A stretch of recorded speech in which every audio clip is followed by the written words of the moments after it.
ಕಳ್ಸೋಕ್ಕೂ ಮುಂಚೆ ನಾನೇ ಹೋಗ್ತೀನಿ. ರಾಜ, ನೀನೇನನ್ನು ಮಾತಾಡ್ಬೇಕಾಗಿಲ್ಲ. ನೀನ್ ಇಲ್ಲೇ ಇರ್ಬೇಕು, ಎಲ್ಲೂ ಹೋಗಂಗಿಲ್ಲ. ವೇದಾಂತ್, ನೀನ್ ಕೋಪ ಮಾಡ್ಕೋಬೇಡ, ಸಮಾಧಾನವಾಗಿರು, ನಿಧಾನಕ್ಕೆ ಮಾತಾಡು. ನೋಡು, ಈಗ ಹೇಳು, ನಿನ್ಗೆ ಯಾಕೆ ನಮ್ಮ ರಾಜನ ಮೇಲೆ ಕೋಪ? ಅದಕ್ಕೆ ಈ ರಾಜ ವೇದನ್ ಭವನ್ ಅವಾಯ್ಡ್ ಮಾಡ್ತಿದ್ದಿದ್ದು. ಇವನು ಸರಿ ಇಲ್ಲ. ನರಿ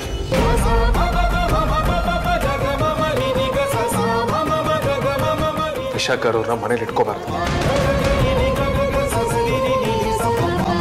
ಇವನು ಮನೇನೆ ಹೊಡೆದಾಕ್ಬಿಡ್ತಾನೆ. ಮೊದಲು ಇವನ್ನ ಮನೆಯಿಂದ ಆಚೆ ಹಾಕಿ, ಆಮೇಲೆ ಎಲ್ಲ ಹೇಳ್ತೀನಿ. ರಾಜಣ್ಣ ಇಲ್ಲಿಂದ ಎಲ್ಲಿಗೂ ಹೋಗಲ್ಲ. ಅಮೂಲ್ಯ. ಹೌದು, ಅಮೂಲ್ಯನೇ ಹೇಳ್ತಾ ಇರೋದು. ಆಗ್ಲೂ ಅದನ್ನೇ ಹೇಳಿ, ಈಗ್ಲೂ ಅದನ್ನೇ ಹೇಳ್ತಾ ಇರೋದು. ರಾಜಣ್ಣ ಇಲ್ಲಿಂದ ಎಲ್ಲಿಗೂ ಹೋಗಲ್ಲ, ಹೋಗಲ್ಲ, ಹೋಗಲ್ಲ.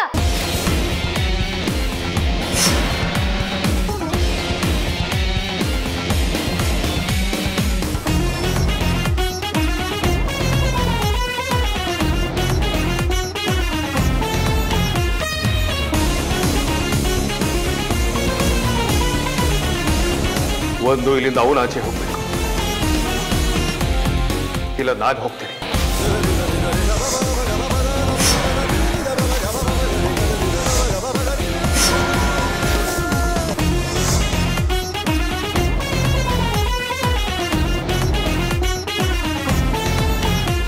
ರೀ, ಏನ್ ನಡೀತಿದೆ ಇಲ್ಲಿ?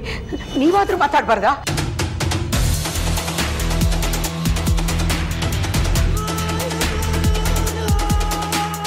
ಏಯ್ ಏಯ್ ಏಯ್, ಇನ್ನೂ ಯಾಕೋ ಇಲ್ಲೇ ನಿಂತಿದ್ಯಾ? ನಡಿಯೋ ಆಚೆ. ವೇದಾಂತ್,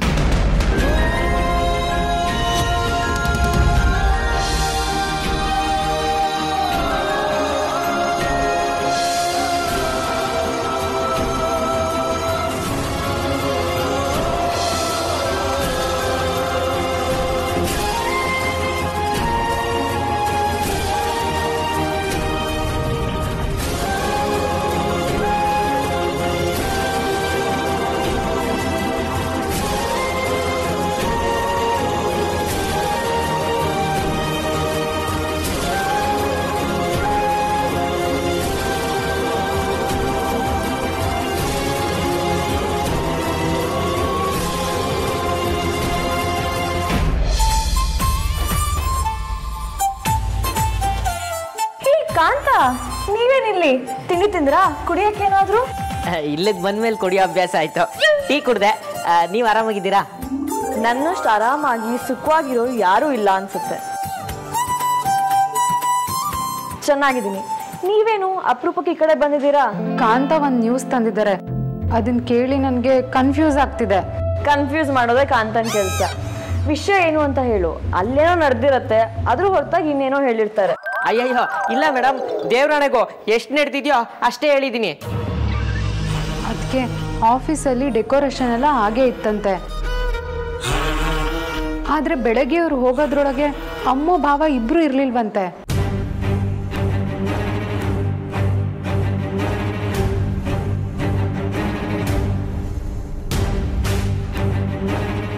ವಾಟ್? ಆಫೀಸಲ್ಲಿ ಇಲ್ವಾ? ಮತ್ತಲ್ಲಿಗೆ ಹೋದ್ರು? ಅಣ್ಣ ಟೈ ಹಾಕೊಳ್ತಾ ಆಫೀಸಿಗೆ ಹೋಗ್ಬೇಕು, ತಮ್ಸಲೆಲ್ಲ ಎಲ್ಲ ನಡಿಬೇಕು ಅಂತ ಹೇಳ್ಕೊಳ್ತಾ ಇದ್ದೀನಿ. ನಾನೇ ಕೇಳಿಸ್ಕೊಂಡಿದ್ದೀನಿ. ನಿಜ ಮೇಡಮ್, ಅವರಿಬ್ರು ಅಲ್ಲಿರ್ಲಿಲ್ಲ. ಟೆನ್ಷನ್ ಯಾಕ್ಬಿಡಿ, ಅಣ್ಣ ಐ ಲವ್ ಯು ಅಮೂಲ್ಯ ಅಂತ ಹೇಳಿರ್ತಾನೆ. ಅಮೂಲ್ಯ ನಾಚ್ಕೊಂಡು ನಿಮ್ಗಿಂತ ಮುಂಚಿಂದ ನಾನು ಇಷ್ಟಪಡ್ತಿದ್ದೀನಿ ಅಂತ ಹೇಳಿರ್ತಾಳೆ. ಅದೇ ಖುಷಿಗೆ ಬ್ರೇಕ್ಫಾಸ್ಟು, ಲಾಂಗ್ ಡ್ರೈವು, ಡೇಟು ಅಂತ ಹೋಗಿರ್ಬೋದು.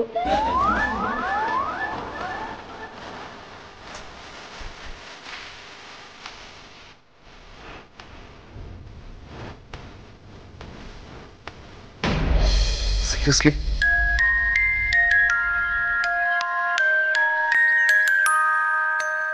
ದಯವಿಟ್ಟು ವೇದಾಂತ್, ಕುಟುಂಬದ ನಡುವೆ ಈ ಕಾದಾಟ ಒಳ್ಳೇದಲ್ಲ.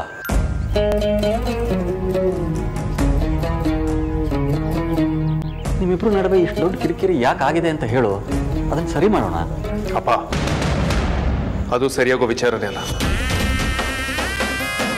ಇವನ ಬಗ್ಗೆ ನಿಮಗಿನ್ನೂ ಗೊತ್ತಿಲ್ಲ. ಫ್ಯಾಮಿಲಿ ಮಧ್ಯೆ ಕಾದಾಟ ಒಳ್ಳೇದಲ್ಲ ಅಂತ ಹೇಳಿದ್ರಿ ಅಲ್ಲ, ಮುಂದೆ ನಿಮ್ಮನೇಲಿ ಅದಾಗಬಾರ್ದು ಅಂದ್ರೆ ಈ ರಾಸ್ಕಲ್ನ ಮೊದಲು ಈಗಲೇ ಕಳಿಸಿ. ನೋಡಪ್ಪ ವೇದಾಂತ್, ನಮಗೆ ನೀನು ಹೇಗೆ ಅಂತ ಗೊತ್ತು. ಅದೇ ಥರ ಇವನನ್ನು ಕೆಲವು ದಿನಗಳಿಂದ ನೋಡಿದ್ದೀವಿ. ಇವನಲ್ಲಿ ನಮಗೆ ಕೆಟ್ಟದ್ದೇನು ಕಂಡಿಲ್ಲ.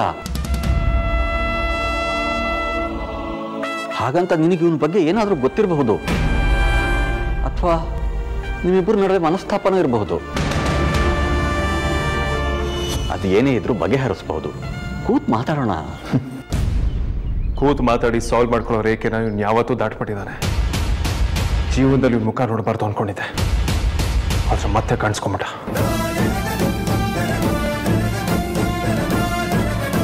ನನಗೀಗ ಅರ್ಥ ಆಗ್ತದೆ. ನೀವು ರಾಜ ಅಂತ ಹೇಳಿದ್ದು, ಕಾರಿನ ಲಗೇಜ್ ತರ್ತಾ ಈ ಮನೆ ಇದ್ರು ಅವ್ನು ಕಾಣಿಸ್ಕೊಂಡಿದ್ದು. ಒಂದು ಸಲ ನಾನು ಮನೆಗೆ ಬಂದಾಗ ಸಿಲಿಂಡರ್ ಡೆಲಿವರಿ ಮಾಡಕ್ ಬಂದಿರೋ ಒಂಥರ ನಾಟಕ ಆಡಿತ್ತು.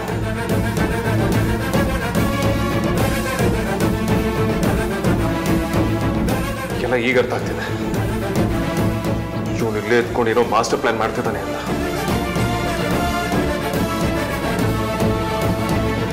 ಇವನು ಎರಡು ತಲೆ ಸರ್ಪ ಇದ್ದಾಗೆ.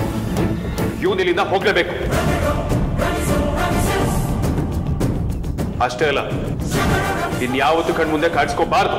ಯಾಕೆ ಮತ್ತೆ ಮತ್ತೆ ಅದನ್ನೇ ಮಾತಾಡ್ತಿದ್ಯಾ? ಅವ್ರೆಲ್ಗೂ ಹೋಗಲ್ಲ. ಅಮೂಲ್ಯ, ನಾನು ಯಾವ ನಿರ್ಧಾರಗಳನ್ನು ಯೋಚನೆ ಮಾಡದೆ ತಗೊಳ್ಳಲ್ಲ ಅಂತ ನಿನಗೆ ಗೊತ್ತು ತಾನೆ? ಮೊದಲು ನಮ್ಮ ಮನೆಯಿಂದ ಆಚೆ ಕಳಿಸು. ನಾನು ಅಷ್ಟೇ, ಒಬ್ರ ಬಗ್ಗೆ ಗೊತ್ತಿಲ್ಲ, ಅವ್ರ ಪರವಾಗಿ ಮಾತಾಡಲ್ಲ ಅಂತ ಗೊತ್ತು ತಾನೆ. ಅವ್ರೆಲ್ಗೂ ಹೋಗಲ್ಲ ಅಂದ್ರೆ ಹೋಗಲ್ಲ ಅಷ್ಟೇ. ಹಾಗಾದ್ರೆ ನನಗಿಂತ ಅವನು ನಿನಗೆ ಹೆಚ್ಚಾದ್ನಾ?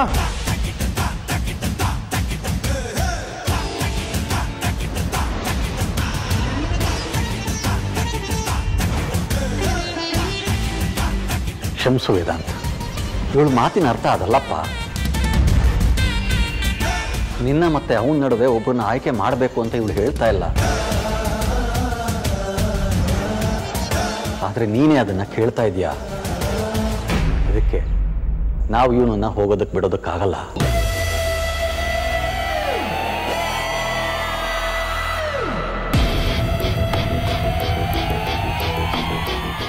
ಸರಿ, ಹಾಗಾದ್ರೆ ಅವನಿ ಮನೆಯಿಂದ ಆಚೆ ಹೋಗೋವರೆಗೂ ನಾನು ಈ ಮನೆಗೆ ವಾಪಸ್ ಬರೋಣ.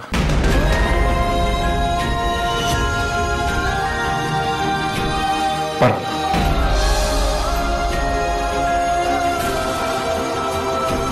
ಯಾವುದೇ ಕಾರಣಕ್ಕೂ ಬರಲ್ಲ.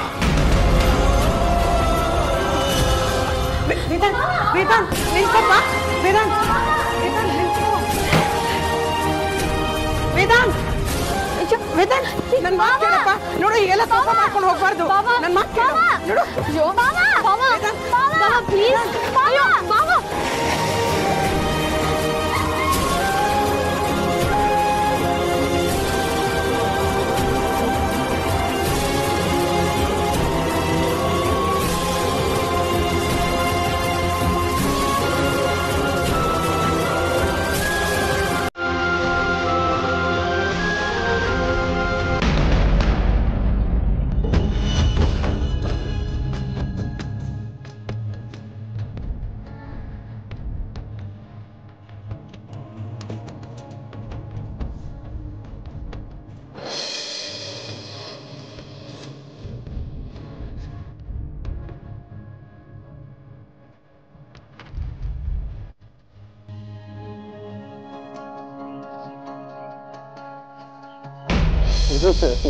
ಗೊತ್ತಿಲ್ಲ.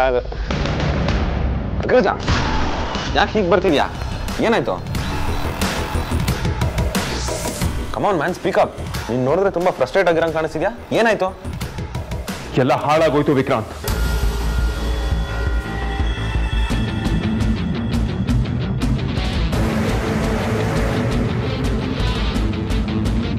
ಏನ್ ಹೇಳ್ತಿದ್ದೀರಾ ವೇದಾಂತ್? ನೀವು ಅಮೂಲ್ಯ? ಧ್ರುವ, ರಾಸ್ಕಲ್.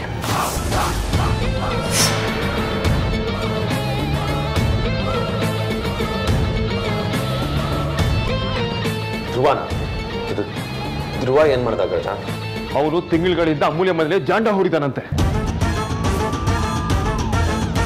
ನಮ್ಗಿದ್ರು ಕ್ಲೂ ಕೂಡ ಇಲ್ಲ. ಅವನ ನೆರಳು ಕೂಡ ನಮ್ಗೆ ಸೋಕಬಾರ್ದು ಅಂದ್ಕೊಂಡಿದ್ದೆ. ಅಂಥದ್ರಲ್ಲಿ ಅವನು ಅಮೂಲ್ಯ ಮನೇಲಿ. God damn it.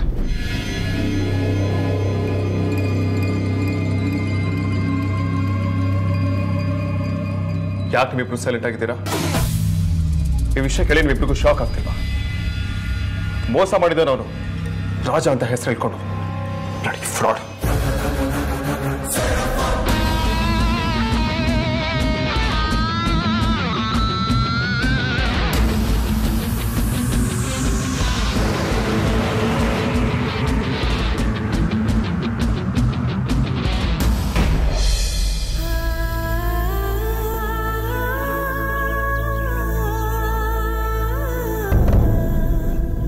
ಈಗ ಮನೇಲಾಗಿರೋದು ಸಾಲ್ದ, ನೀನೇ ಕಳೋದಕ್ಕೆ ಶುರು ಹಚ್ಕೊಂಡೆ. ಈಗ ಅಳುವಂಥದ್ದು ಏನಾಯ್ತು?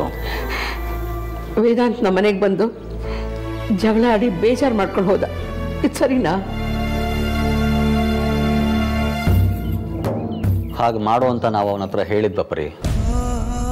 ಅದು ಅಲ್ಲದೆ ಅವನ ವಿಷಯ ಏನು ಅಂತ ಹೇಳಿದೆ ಸುಮ್ಮನೆ ಹಠ ಮಾಡ್ಕೊಂಡು ಹೋದ.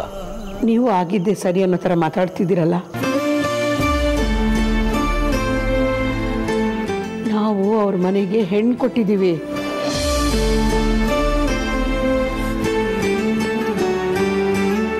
ಆ ಮನೆ ಹುಡುಗ ನಮ್ಮ ಮನೆಗೆ ಬಂದು ಕಿತ್ತಾಟ ಮಾಡಿಕೊಂಡು ಕಡ್ಡಿ ತುಂಡಾಗೋ ಹಾಗೆ ಇನ್ಮೇಲೆ ಈ ಮನೆಗೆ ಬರಲ್ಲ ಅಂತ ಹೇಳೋಗಿದ್ದಾನೆ. ಇದೆಲ್ಲ ನಿಮ್ಮ ಲೆಕ್ಕದಲ್ಲಿ ಸಹಜನಾ? ಆ ದಾರಿನ ಅವಕಾಶ ಮಾಡ್ಕೊಳ್ಳೋದಕ್ಕೆ ನಾವು ಆಯ್ಕೆನೂ ಕೊಟ್ಟಿರಲಿಲ್ಲ. ಅದು ಅವನೇ ಆಯ್ಕೆ ಮಾಡ್ಕೊಂಡ ದಾರಿ. ಹಾಗಂತ ಅವನು ಎಷ್ಟು ಒಳ್ಳೆಯವನು ಅಂತ ನಮಗೆ ಚೆನ್ನಾಗಿ ಗೊತ್ತಲ್ವಾ?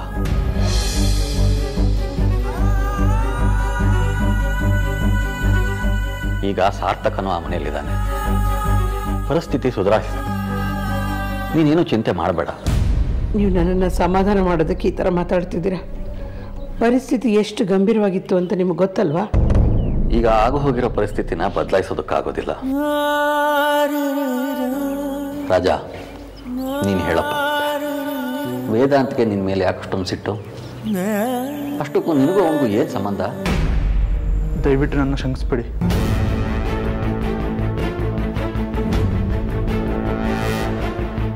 ಇನ್ಮೇಲೆ ಸತ್ಯನ ಮುಚ್ಚಿಡೋದಲ್ಲಿ ಅರ್ಥನೇ ಇಲ್ಲ.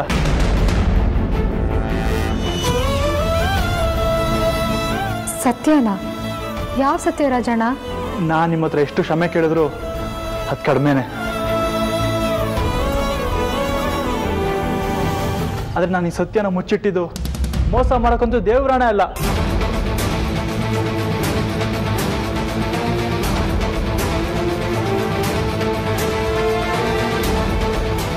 ಆಗಿರೋದನ್ನ ನಾನು ಹೇಳ್ಕೋಬಾರ್ದು.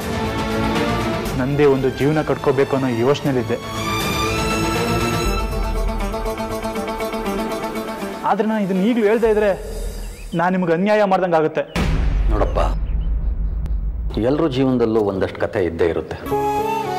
ಆ ಕತೆಗಳಿಗೆ ಬೇರೆ ಬೇರೆ ಆಯಾಮನೂ ಇರುತ್ತೆ. ಒಬ್ಬರ ದೃಷ್ಟಿಯಲ್ಲಿ ಒಂದು ಸರಿ ಅಂತ ಅನಿಸೋದು, ಇನ್ನೊಬ್ಬರ ದೃಷ್ಟಿಯಲ್ಲಿ ಅದು ತಪ್ಪಾಗ್ಬೋದು. ಆದರೆ ಯಾವ್ದು ಸರಿ ಯಾವ್ದು ತಪ್ಪು ಅಂತ ಆ ಭಗವಂತನ ಲೆಕ್ಕಾಚಾರದಲ್ಲೇ ಇತ್ಯರ್ಥ ಆಗೋದು. ನಾನು ನಿನ್ನನ್ನು ಮೊದಲನೇ ಸಲ ಹೇಗೆ ನೋಡಿದ್ನೋ ಈಗಲೂ ಹಾಗೆ ನೋಡ್ತಾ ಇದ್ದೀನಿ. ಯಾಕೆಂದರೆ ನನಗೆ ಆಗ ನಿನ್ನ ಇತಿಹಾಸ ಗೊತ್ತಿರಲಿಲ್ಲ.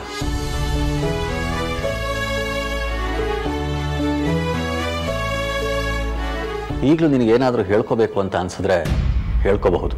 ನನ್ನ ಆತ್ಮ ಸಾಕ್ಷಿಯಾಗಿ ಹೇಳ್ತಾ ಇದ್ದೀನಿ, ಈ ಮನೆಗೆ ಬರೋವರೆಗೂ ನಿಮಗೆ ಮತ್ತೆ ವೇದಾಂತ್ ಮನೆಗೆ ಸಂಬಂಧ ಆಗ್ತಿದೆ ಅಂತ ನಂಗೆ ಸತ್ಯವಾಗ್ಲೂ ಗೊತ್ತಿರಲಿಲ್ಲ.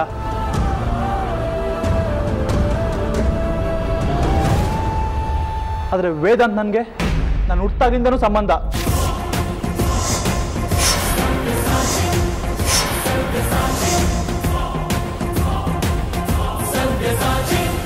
ವೇದಾಂತ್ ನನಗೆ ಅಣ್ಣ ಆಗಬೇಕು, ವೇದಾಂತ್ ನನಗೆ ಅಣ್ಣ ಆಗಬೇಕು, ವೇದಾಂತ್ ನನಗೆ ಅಣ್ಣ ಆಗಬೇಕು. ನಾನವನ ತಮ್ಮ, ನಾನವನ ತಮ್ಮ, ನಾನವನ ತಮ್ಮ.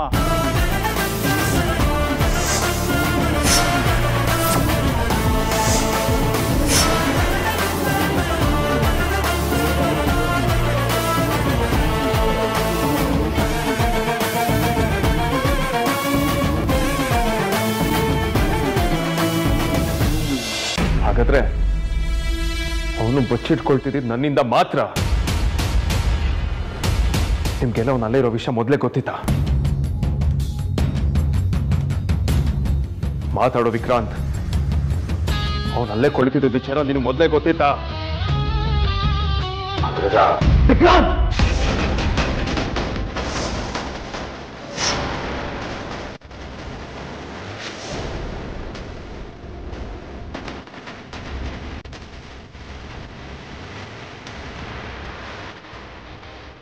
ನನ್ನ ಬೆನ್ನಿದ್ದಾಗ ಇಷ್ಟೊಂದೆಲ್ಲ ಮಾಡ್ತೀಯ? ನಿನ್ನ ಮೈ ಮುಟ್ಟಕ್ಕೂ ನನಗೆ ಅಸಹ್ಯ ಆಗ್ತಿದೆ. Shame on you.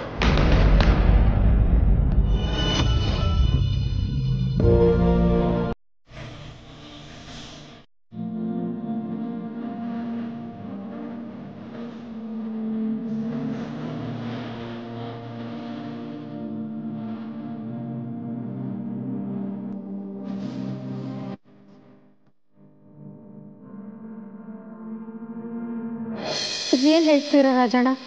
ನೀವು ವೇದಾಂತ್ ತಮ್ಮನ? ಹೌದು ಅಮೂಲ್ಯ, ವೇದಾಂತ್, ವಿಕ್ಕಿ, ಆದ್ಯ 3 ಜನ ಮಕ್ಕಳಲ್ಲ. ನಾವು ನಿಮ್ಮ ಥರ 4 ಜನ ಮಕ್ಕಳು.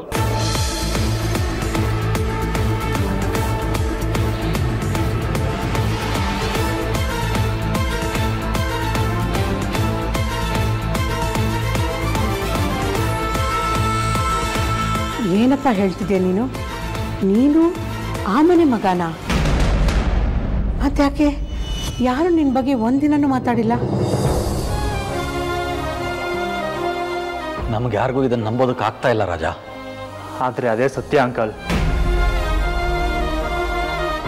ನಾನು ಆ ಮನೆ ಮಗನೇ, ವೇದಾಂತ್ ತಮ್ಮನೇ.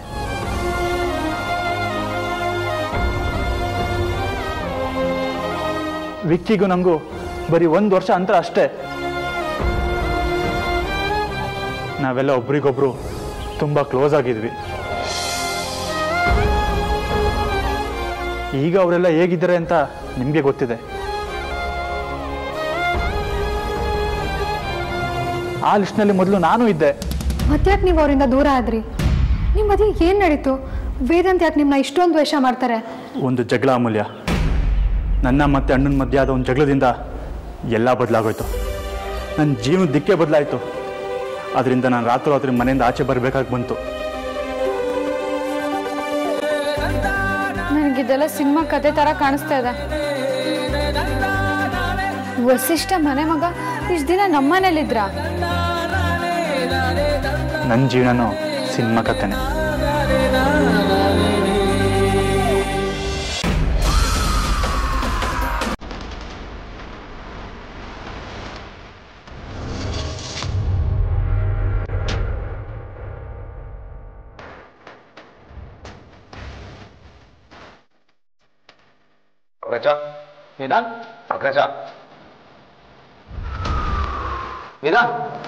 ಬಾಗ್ಲ ತೆಗಿ.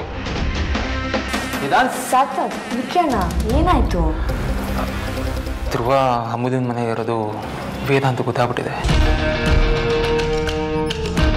ಅಣ್ಣ ಅಣ್ಣ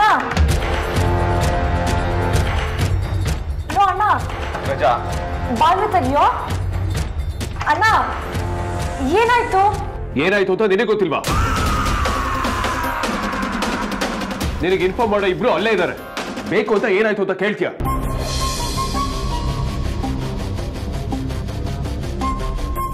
ಅಲ್ಲ ಅಣ್ಣ, ಅದು ಹೇಗಾಯ್ತು ಅಂತ ನಿನಗೂ ಗೊತ್ತಿತ್ತಲ್ವಾ? ಧ್ರುವ ಅಮೂಲ್ಯ ಮೊದಲು ಇದ್ದಾನೆ ಅಂತ ಮೊದಲೇ ನಿನಗೆ ಗೊತ್ತಿತ್ತಲ್ವಾ?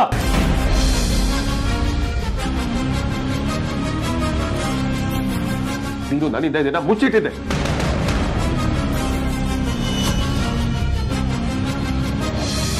ಈ ಧ್ರುವ ಯಾರು? ಇವನ ವಿಷಯಕ್ಕೆ ನಮ್ಮ ಬಾಸ್ ಯಾಕೆ ಈ ಲೆವೆಲ್ಗೆ ರೊಚ್ಚಿಗಿದ್ದಾರೆ? ಅಣ್ಣ, ನನ್ನ ಮಾತು ಕೇಳು. ಅದೇನಾಯ್ತು ಅಂತಂದ್ರೆ... ಇನ್ನೇನ್ ಕೇಳ್ಬೇಕು? ಎಲ್ಲ ಕೇಳಿ ಕೇಳಿತಾನೆ ನನ್ನ ಬೆನ್ನಿಗೆ ಚೂರಿ ಹಾಕಿದ್ದು. ಮುಚ್ಚಿಟ್ಟು ಅವು ನನ್ನ ಮಾಡಿರೋ ಮೋಸಕ್ಕಿಂತ ನೀವುಗಳು ನನಗೆ ದೊಡ್ಡ ಮೋಸ ಮಾಡಿದೀರಾ. ನನಗೊಂದು ಮುಖ ನೋಡಿದ್ರು ಎಷ್ಟು ಕೋಪ ಬರುತ್ತೆ ಅಂತ ಗೊತ್ತಿದ್ರು ಹೀಗೆ ಮಾಡಿದಿರಲ್ಲ. ಗೊತ್ತಾಗ್ತಿಲ್ಲ ಏನ್ ಮಾಡ್ಬೇಕು ಅಂತ. ಅಣ್ಣ, ಪ್ಲೀಸ್ ಕೋಪ ಮಾಡ್ಕೋಬೇಡ ಅಣ್ಣ. ನಾವಿದ್ ಮಾಡೋದಕ್ಕೂ ಕಾರಣ ಇದೆ ಅಣ್ಣ. ಆ ಕಾರಣ ನಿನ್ ಕೋಪ ಅಣ್ಣ. ಅಣ್ಣ ಅಂತ ಕರಿಬೇಡ ನನ್ನ.